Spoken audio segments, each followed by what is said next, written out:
antes, en primer lugar, quería decir un brevísimo comentario, ¿no? Que el análisis que acaba de hacer Elisa lo suscribo plenamente, con un añadido, ni siquiera es una salvedad, con un añadido, que es que lo que está ocurriendo, a mi juicio, en los últimos ya 6 años, lo que está ocurriendo no es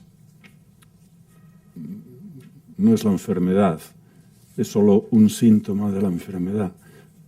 Quiero decir que el problema que estamos padeciendo, desgraciadamente, no se va a resolver por una mera sustitución de protagonistas políticos. El problema es mucho más profundo y me da la impresión de que hay muchos analistas que no comparten esta idea, que ven en el sanchismo, Pedro Sánchez, como la enfermedad en lugar de verlo como un síntoma.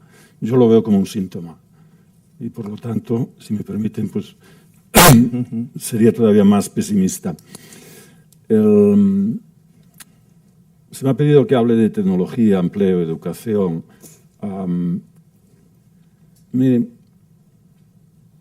sobre el empleo, lo primero, en línea también con lo que ha dicho Elisa, lo primero que hay que decir es muy simple, es que en España el empleo es el contrato de trabajo, es el derecho laboral. Bueno, lo que hacemos los españoles es huir del derecho laboral. Cuando se nos pregunta y se nos dice, ¿quieren que se reforme el derecho laboral? ¿Quieren que se liberalice? ¡No! Pero con los hechos huimos del derecho laboral, constantemente. ¿No? ¿Qué hacemos? Bueno, autónomos. Segundo, economía sumergida. Bueno, o economía sumergida, autónomos, autoservicio.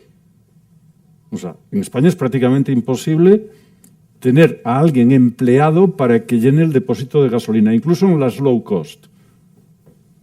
O sea, incluso en las high cost, quiero decir, incluso en las de Repsol. No. Autoservicio.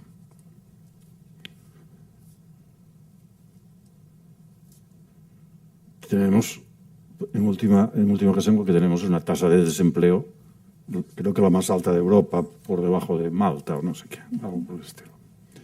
Entonces, este tipo de contradicción que es la contradicción entre la encuesta y lo que hacemos, entre lo que decimos y lo que hacemos, está presente en cantidad de variables. Está presente en la fiscalidad, está presente en cantidad de cosas. Somos unos mentirosos patológicos.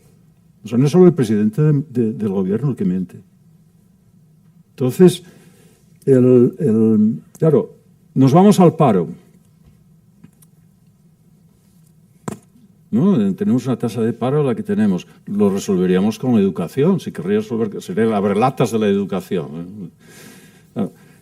Dicho entre paréntesis, por decir algo de tecnología, este mercado de trabajo ahora viene, nos pilla, o sea, sin hacer los deberes, nos pilla la inteligencia artificial. O sea, completamente con un mercado de trabajo de los años 40, ¿no? Una reglamentación de los años 40, pues viene la inteligencia artificial. Bueno, ¿cómo nos va a afectar? Pues me da la impresión de que nos va a afectar sobre todo a ciertas personas muy cualificadas.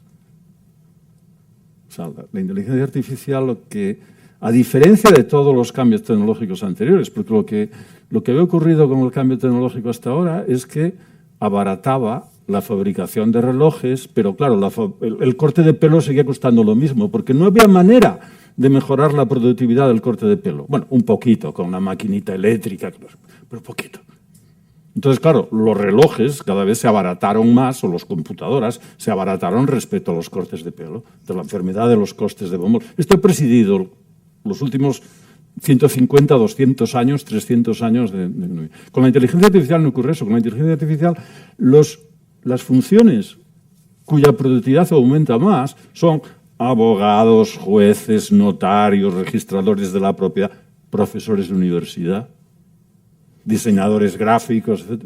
Son profesiones cualificadas, con lo cual estamos hablando del grupo alfa, ¿no? ¿Cuáles van a ser las consecuencias sociológicas de ese tipo de cambio? No lo sé. Pero desde luego tienen que ser grandes, ¿no? ¿Estamos preparados en el terreno de la educación para esto? No, la educación en España la usamos como una excusa más. O sea, los chavales se quedan al desempleo y dicen, no, es que no se les ha educado bien. Con la educación, además, cometemos, en el informe Draghi acaban de cometer como mínimo 2 errores sistemáticos en este terreno, ¿no? Primero, dice que Europa tiene una educación de alta calidad y que es un activo y no sé qué. Pamplinas, totalmente. Bueno, si nos venimos a España, pues pamplinas absolutas. O sea, tenemos una educación, una enseñanza, por decirlo así, más que educación, una enseñanza que, dicho brevemente, es una estafa. La palabra es estafa. Una estafa que nos hacemos a nosotros mismos, todos los participantes, ¿no? ¿Qué es lo que hacemos? Les pasamos a los chavales, a los de enseñanza básica, bachillerato y tal, los pasamos. Claro, nadie repite curso, sobre todo en Cataluña, ¿no? Mucho menos que en el resto de España. Nadie repite curso. Y después, claro, terminan los estudios obligatorios sin formación alguna y la inmensa mayoría no sigue estudiando, claro, no tiene y muchos de los que entran para hacer el bachillerato pues tampoco tienen preparación. Los que llegan a la universidad ocurre exactamente lo mismo, ¿no? Entonces, ¿cómo acaba? Hay un estudio de la OCDE que es mucho más revelador que el estudio PISA, y que nos dice una cosa tan lamentable como que el licenciado, el graduado medio de las universidades españolas, el graduado medio, tiene menos competencias matemáticas, verbales, expresivas, etcétera, menos competencias que el bachiller holandés medio. O sea, el bachiller holandés medio es mejor que el licenciado, que el graduado español medio. Ya no hablamos de holandeses que están como están. O sea, no hablamos de Singapur, de Taiwán, de China, ni nada por el estilo. Entonces, prácticamente no tenemos sistema de enseñanza. Ante esto, ¿cómo se puede reaccionar? Bueno, por lo típico es repensando el problema de la educación. Ayer teníamos un seminario muy interesante con Luis Garrido hola. Y yo pensaba en mi reflexión de hoy en este contexto. Yo creo que hay una lección muy importante aquí, que es que yo mismo pienso que estaba equivocado pensando en que la educación por sí misma puede resolver este problema. El problema en términos de educación, y el informe Draghi comete la misma, bueno, hace un diagnóstico tan malo, precisamente si empiezas diciendo que la educación europea es buena, pues ya, ¿qué puedes esperar, no? Pero sobre todo en esos países como España, donde la educación, la enseñanza, no existe en esencia, ha dejado de existir. ¿Cuál es el problema de la enseñanza? O, si quieren, de la educación en general. En esencia es un problema demográfico. Es que, por decirlo brevemente, el problema de la educación podemos planteárnoslo cuando hay niños. Pero es que en España ya no hay niños. Es que ya no tenemos a quién educar. Entonces, las cifras que nos daba Luis ayer, o sea, han nacido en España en el último año unos 200.000 niños, 207.000. Simultáneamente hemos nacionalizado a 600.000 personas. Es decir, tenemos un problema demográfico, o sea, el problema de la educación hay que verlo dentro de ese problema demográfico, porque con esa demografía la educación es imposible. Lo que estamos criando son hijos únicos. Los que tenemos cierta edad, creo que podremos acordarnos del estereotipo que había hace años sobre los problemas que solía acarrear el hijo único y las características que solía acarrear, arrastrar a lo largo de su vida. Nuestra sociedad, la española muy claramente, la italiana también, pero en gran medida la europea, Es una sociedad de hijos únicos, de hidalgos, ¿no? Entonces, en educación lo vemos en las cifras. ¿Qué ocurre al final? Hombre, la mayoría no tienen preparación alguna. Abandonan, no entran en secundaria, en el grado no obligatorio, ni entran, ¿no? Y la formación primaria que se les ha dado no es que sea primaria, es una formación vacía. Como mucho se les habrá educado en ciertas expectativas, ¿no? Y después hay una élite que a veces tiene, en algunos casos, tiene mucha formación, con comillas. Lo que tiene es mucha, yo diría, mucha deformación, ¿no? Tiene ciertas competencias muy acusadas, pero sobre todo, incluso en el mejor de los casos, lo que tiene es una actitud de niño tirano. Y esto se está notando en nuestras empresas crecientemente, ¿no? Entonces, la tiranía del tiempo se impone también.